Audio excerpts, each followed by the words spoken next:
एक बाप आपको अपनी इज्जत दे रहा है,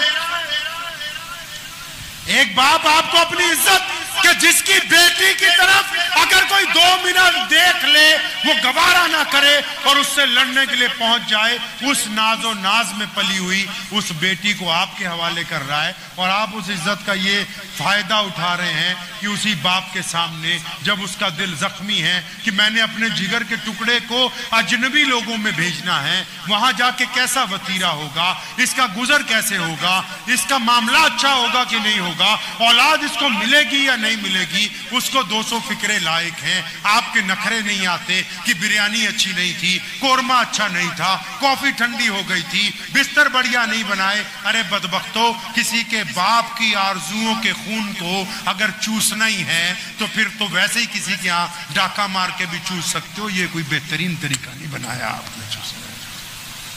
मैं तो उनसे पूछा करता हूं अक्सर, ये तो इन्होंने अब मुझे बताया कि शादी खाना जायज है। जायज ना जायज तो बड़े दूर की बात है। मैं उनसे पूछता हूं कि जिस शादी में रसूलुल्लाह सल्लल्लाहु अलैहि वसल्लम की मुखालफत हो रही हो, नाउज़ुबिल्लाह, चाहे वो कोई मौलवी हो, चाहे कोई शेखुल हदीस हो, कोई बड़े से बड़ा तुर्रम हो, जिस शादी में रसूलुल्लाह की मुखालफत हो रही हो, ये बारात का खाना रसूलुल्लाह की मुखालफत है। नबी ने एक ही खाना कहा, कौन सा? वलीमे का। नबी ने एक खाना कहा और वलीमा बनता है क्यों? लड़के को खुशी है कि मेरी शादी हुई, लड़के के बाप को खुशी है कि हमारे घर में दुल्हन आई, लड़की की माँ को खुशी है कि हमारी नस्ल आगे बढ़ने के लिए एक शहजादी हमारे घर में आ गई। उन लोगों को तो खुशी है कि हमारे घर का एक मेंबर बढ़ गया है। उनको कौन सी खुशी है? उनको तो बस इस बात की तसल्ली है कि हमने अपनी बेटी अच्छे लोगों के घर पे भेज दी है।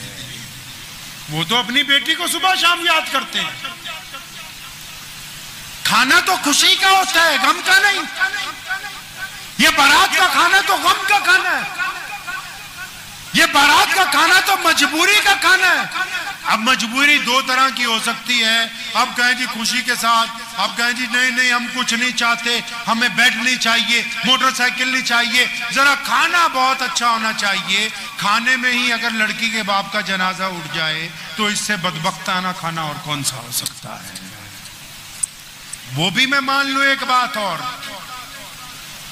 मुझे कई लोगों ने कहा कि जो लोग बड़े हो जाएं, जैसे किसी के पास 2-4 करोड़ रुपया आ गया, जो मालदार हो जाएं, वो तो दावत कर सकते हैं। मालदार हो जाएं दावत कर सकते हैं, लेकिन वो भी अपने बेटे की वलीमे की दावत कर सकते हैं। वो अपनी बेटी को ब्याहने के लिए अगर 50 साल लगाएंगे, मेरी नबी की सुन्नत से टकराएंगे और उस सुन्नत से टकराने के बाद कई बेटियों की शादी में रखना पैदा हो जाएगा। खुदा की कसम लिख के ले जाओ, दिल की तख्ती पर कल क़यामत का दिन होगा, हौज़े कौसर का जाम होगा, धक्के दे के निकाल दिए जाओगे सहाबा के सामने, रसूलुल्लाह के सामने कि ये वो बंदा है जो 5 वक्त नमाजी था, तहज्जुद गुजार था, इबादत गुजार था, लेकिन इसने बारात का खाना खिला के उम्मत मुस्लिमा को गलत रवाज की तरफ माइल किया। इसका हौज़े कौसर के साथ कोई ताल्लुक नहीं। पैसे का मतलब क्या? आप इस्लाम से टकरा जाएंगे? दौलत का क्या मतलब है? क्या आप मोहम्मद रसूलुल्लाह से नौज़ुबिल्लाह टक्कर लेने की बात करेंगे? ये मनमर्जी नहीं है। मेरे पास पैसे हैं, हम बारात की दावत खिलाएंगे। अच्छा जी जाओ खिलाओ, कोई बात नहीं। उनसे पूछता हूं अब, जो हाफिज़े कुरान है, उनसे पूछता हूं जो आलिम है, उनसे पूछता हूं जो मुतवल्ली है, उनसे पूछता हूं जो मस्जिद के सदर हैं, उनसे पूछता हूं जो पंजगाना इमाम है, उनसे पूछता हूं जो तबलीगी जमात में चिल्ले लगाते हैं, उनसे पूछता हूं जो सुन्नी मुसलमान है, उनसे पूछता हूं जो मौला अली का परचम उठाए हुए शिया मुसलमान है।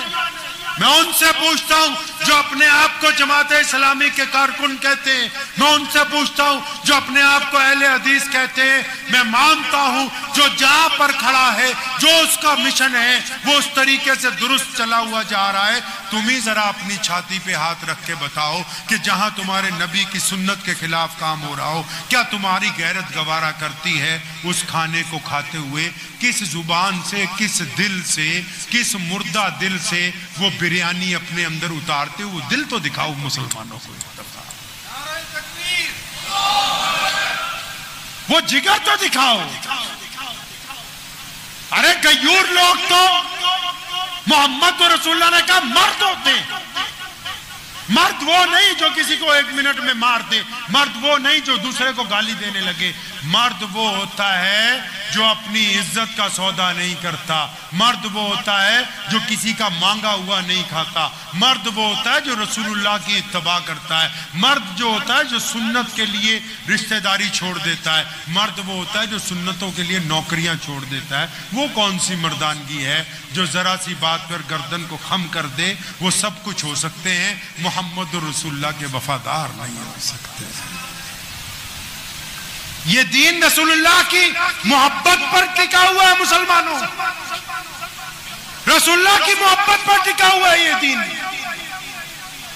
आप समझते हैं मस्जिदों से चल रहा है, मदरसों से चल रहा है, खानकाहों से चल रहा है? नहीं नहीं, जब तक मोहम्मद रसूलुल्लाह से ताल्लुक कायम है तब तक हम ईमान वाले हैं। अगर रसूलुल्लाह से ताल्लुक टूट जाए फिर कोई कुछ बनता रहे, कोई फायदा होने वाला नहीं। पकड़े जाएंगे क़यामत वाले दिन, ऐसे लोग गिरफ्तार होंगे। ये रसूलुल्लाह ने दीन बनाया। हम लोगों का भी सफर हुआ, मैंने कई मुसलमानों को कहा कि क्या इस्लाम नहीं है जो कहता है कि गैर मुस्लिमों के साथ गले मिलो? क्या ये इस्लाम नहीं है जो कहता है कि अमीर और गरीब एक सब में? आप नमाज पढ़ते कैसे हो? आपने इस्लाम की जरूरियात को जरूरियात बना के रख दिया, उसका मकसद फौत कर दिया है। बिल्कुल खेल है, एक तमाशा है बस। अगर मैं चंद सवाल पूछने पे आ जाऊंगा, मेरी खुद की हमियत गवारा नहीं करते। इतने बड़े बड़े मुसलमान बैठे हैं, अक्सर लोगों को मैं पूछता हूं कि भाई नमाज क्यों पढ़ते हैं? नमाज क्यों पढ़ते हैं? पता है आपको?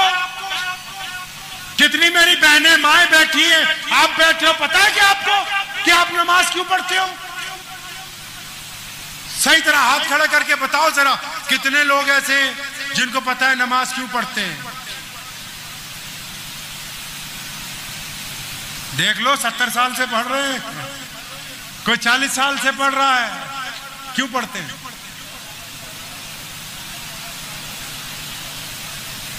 आपका क्या नाम है? डॉक्टर आरिफ साहब। एक आपको मैं बात बताऊं, जो आपने सवाल का जवाब दिया बिल्कुल दुरुस्त है, और ये बाकी भी सारे आप जैसे ही हैं यहाँ। क्योंकि इन्होंने इमाम को तो 10,000 का मुलाजिम बनाया है, इन्होंने उससे पूछा ही नहीं कि नमाज हो क्यों रही है।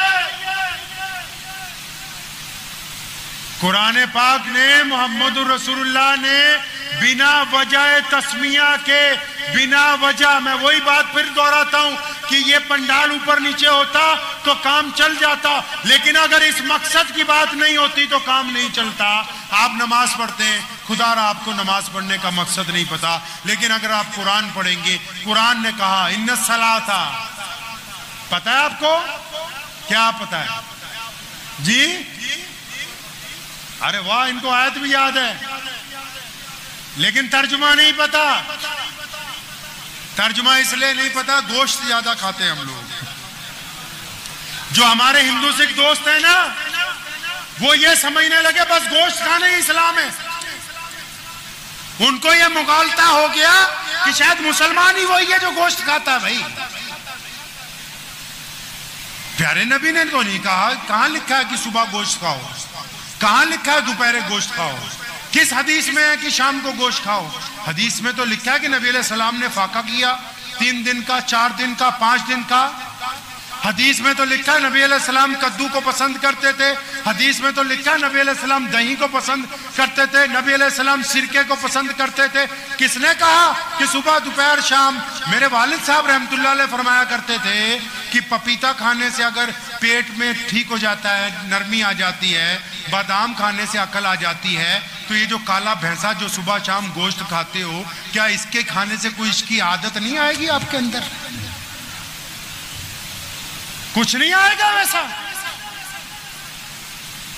कहां इस्लाम को छोड़ा है? देखिए आप, हमने तो सोचा कि बस ये चंद रस्मो रवाज। सुने, नमाज इसलिए फर्ज की गई, नमाज जरूरत है। फिर कहता हूं डंके की चोट पर, नमाज फर्ज है लेकिन इस्लाम की जरूरत है। जरूरत क्यों?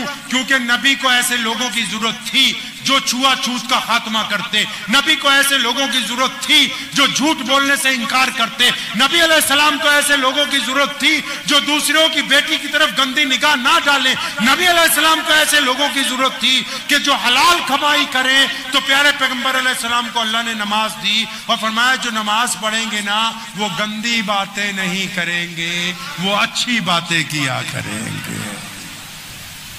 कुरान ने फिर कहा जो नमाज पढ़ेंगे वो मुत्तकी होंगे। मुत्तकी बोलते हैं अच्छा बंदे को। कुरान ने फिर कहा कि जो नमाज पढ़ेंगे, अराइतल्लज़ी युकज़्ज़िबु बिद्दीन फ़ज़ालिकल्लज़ी यदुल यतीम वला यहुज़्ज़ु अला तुआमिल मिस्कीन फ़वई। फरमाया ऐसे नमाजियों की नमाज बर्बाद हो गई। किन की नमाज बर्बाद हो गई? फरमाया जो सिर्फ नमाज ही पढ़ते हैं, यतीम को खाना नहीं खिलाते हैं। अंदाजा लगाओ, 5 वक्त नमाज हो रही है, पता नहीं है पढ़नी क्यों है। नमाज इसलिए कि झूठ नहीं बोलना, नमाज इसलिए कि ठगी नहीं मारनी, नमाज इसलिए कि किसी बेटी की तरफ जिना की निगाह नहीं डालनी, नमाज इसलिए कि चोरी नहीं करनी, नमाज इसलिए कि बेईमानी नहीं करनी, नमाज इसलिए कि आपकी जुबान से किसी को तकलीफ ना पहुंचे। बुल्ले शाह का नाम सुना है आपने? बहुत बड़े शायर गुजरे, सूफी पंजाब के बुल्ले शाह। वो सुना है नहीं भाई? बुल्ले शाह बहुत बड़ा शायर गुजरा है। उसने कुरान शरीफ की इस आयत का पंजाबी में तर्जुमा किया, आपको भी समझ आ जाएगी थोड़ी बहुत। वो कहने लगा नमाज भी नीति जानते हो, नमाज भी नीति जानते हो, ठगी भी कीती जानते हो, आकी कीती जानते हो। कहता नमाज भी पढ़ता है, ठगी भी मारता है, नमाज भी पढ़ता है, बाहर बेटियों को गंदी निगाह से भी देखता है। वो बदबख्त ये क्या करता है? तो मुझे उम्मीद है कि आपको ये वीडियो पसंद आई होगी। अगर पसंद आई हो तो ये आप अपने दोस्तों के साथ शेयर करें और इस चैनल को सब्सक्राइब जरूर करें।